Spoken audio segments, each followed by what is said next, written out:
Welcome back sa ating YouTube channel, ang Magkapatid Love. It's all about pigeon mga kalapatids. Huwag kakalimutan mag-like mga kalapatids. At syempre mag-subscribe sa ating YouTube channel. At pindutin nyo na rin yung bell para lagi kayong updated sa ating mga i-upload na mga video.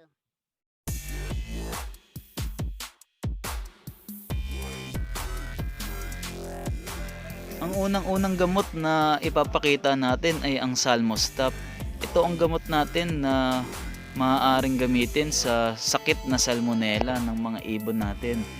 Karaniwan naman na palatandaan ng isang may sakit na ibon na may salmonella ay yung ipot nila na nagkukulay green at saka namamayat na sila. Ito ang example ng mga ibon na may hindi pa malubhang sakit na salmonella. Kumbaga mild lang. Ito yung ibon na may salmonella na namamayat siya ng paunti-unti. Ito naman yung medyo malala na may salmonella. Halos tubig na yung kanyang iniipot. Ngayon, wag natin hayaan yung mga ibon natin na maging ganyan. Kaya kailangan agapan natin. Kaya kapag yung mga ibon nyo ay nakakakita na kayo ng senyales na may salmonella, i-Salmostop na yan para maganda ang ibon natin.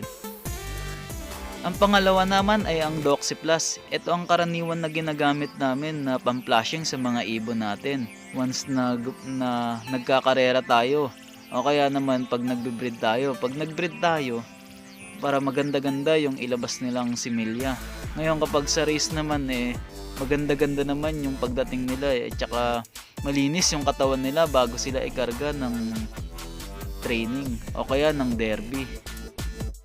Ang pangatlo naman natin na ipapakita ay ang Rockdab Astig. Isa siya sa mga gamot na pang-deworm natin sa mga ibon natin.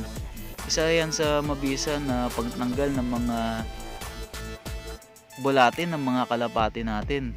Kaya ayan ang karaniwan na ginagamit natin kapag once na magdi-deworm tayo para maganda yung katawan ng mga ibon natin. Kasi yung mga bulate na yan umaagaw yan sa sustansya na nakakain ng ibon natin. Ngayon, ito yung karaniwan na magkakaroon ng meron ng bulate yung ibon natin. Ayan yung mga type ng ipot na karaniwan na nakikita natin na kailangan na natin na mag-deworm sa mga ibon para nang sa ganun ay maging masustansya sila. Ito yung isang type ng bulate na karaniwan na makikita sa mga ibon. At saka etong tinatawag na tapeworm. Ito yung kalimitan na kailangan natin tanggalin para nang sa ganun yung kalapati natin ay malakas yung resistensya para wala silang kaagaw na sustansya sa mga ibon. Ang pang-apat na ipapakita natin ay ang cancer. Ito ang karaniwan na ginagamot natin sa mga ibon natin na magkakaroon ng cancer. Kaya kailangan natin agapan bago siya maging malala na cancer, kasi nga kapag medyo malala na yung cancer matagal-tagal na gamutan ang gagawin natin sa mga ibon natin. Etong cancer na to, isa siya sa pinakamabisa na pangtanggal sa mga ibon natin na may cancer. Karaniwan sa mga ibon natin talaga, lahat ng mga ibon may cancer na. Kaya kailangan natin magpainom sa kanila ng anti-cancer para nang sa ganun hindi lumabas yung cancer ng kalapati. At ito ang isa sa mga example na may cancer yung ibon natin. Ayun yung parang keso na makikita sa loob ng bibig ng ibon natin. Kaya nang sa ganun wag natin hayaan na maging ganyan yung ibon natin na magkaroon ng cancer. Kaya kailangan gumamit tayo as much as possible ng anti-cancer para nang sa ganun yung ibon natin hindi mawalan ng gana sa pagkain. Kasi once na bumarayan sa lalamunan nila may mga times na parang ayaw na nila kumain kasi nga hindi naman nila nalulunok yung kinain nila. Kaya sana sa mga nag-iibon wag natin hayaan na yung ibon natin magkaroon ng ganyan, magkaroon ng sakit na cancer, kasi isa yan sa pinakamahirap na sakit sa mga ibon. Kasi nga hindi sila nakakain hanggang sa mamayat sila, hanggang sa kalaunan mamatay na lang sila kasi nga dahil sa nakabara sa loob ng bibig nila. Kaya hanggang maaga gumamit na tayo ng anti-cancer para maiwasan natin yung mga ganyang sakit ng ibon natin. Ngayon naman mapunta tayo sa pang-lima nating gamot. Ayan ay ang Cure Gold. Ito yung karaniwan na ginagamit namin sa mga ibon namin sa respiratory nila, sa respiratory body. Bale, ito yung karaniwan na ginagamit natin, yung Cure Gold. At the same time, ito rin yung ginagamit natin para sa mga may one eye cold na mga kalapate. Ito yung karamitan na makikita natin sa mga ibon natin na pag hindi pa siya malala nagluluwa-luwa. Kaya kailangan agapan natin ng maaga yan kasi may mga times na ito yung mga mangyayari sa mga ibon natin. May mga example tayo na ipapakita, kaya wag natin hayaan na maging ganyan yung mga ibon natin kasi nga mahihirap tanggalin yan at saka mabilis makahawa sa mga ibon natin. Isa pa nga pala sa mga kailangan nating gawin yung hihiwalay na yung mga nakikita natin na may sakit na one eye cold kasi nga mabilis manghawa yan sa mga ibon natin.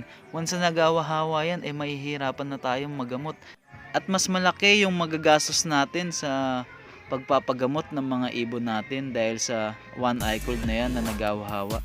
Ito yung mga example na nangyayari sa mga ibon natin na may one eye cold. Ito yan siya, etong nagluluha ng mga kalabati natin, kaya wag natin hayaan na umabot sa ganito yung ibon natin kasi once na umabot sa ganito napakahirap nang alisin yan kasi nga maghahawa-hawa na yung mga ibon natin. Kaya hanggat maaari kapag isa pa lang yung nakikita natin na may luwa-luwa yung mata nila ihiwalay na natin para nang sa ganun hindi ganun kalaki yung maging expenses natin sa pagpapagamot ng mga ibon natin kasi once na maghawa-hawa yan napakalaking gastos yan at saka napakahirap tanggalin yan sa mga ibon once na nagawa-hawa na kasi nga sobrang dami ng ibon na maapektuhan. Pero once na makikita nyo na isa pa lang ihiwalay na natin at gamutin na natin ng isa sa i-recommenda namin na Cure Gold kasi subok na natin yan yung gamot na Pure Gold, kaya maraming salamat. Ngayon naman mapunta tayo sa pang-anim na gamot na ginagamit natin sa mga ibon natin. Etong reload na to ginagamit natin to sa pang araw-araw at saka sa pang recovery ng ibon natin. Once na ilinagay siya sa truck once na training, may mga times na nai-stress yung ibon natin dahil pag once na linagay yan sa truck napakarami nilang kasama at the same time yung biyahe pa, tapos pag binitawan yung mga ibon isa na yun sa mga stress ng ibon. Kaya once na dumarating yung ibon natin galing training or galing derby pinapatakan natin ng reload para nang sa ganun mabawas-bawasan yung pagka-stress ng ibon natin. Ngayon naman mapunta tayo sa pampito nating gamot na ipapakita. Ito ang Protolite. Isa siyang electrolyte.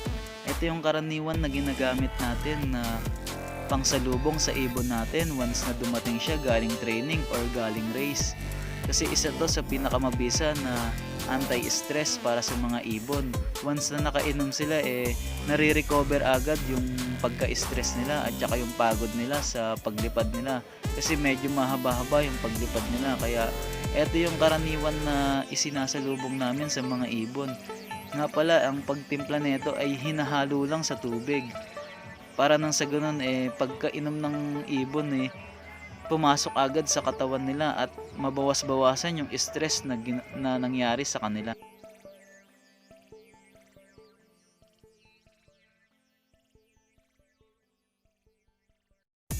Ang pangwalo at ang huling-huli natin na ipapakita na gamot ay ang Dynamite.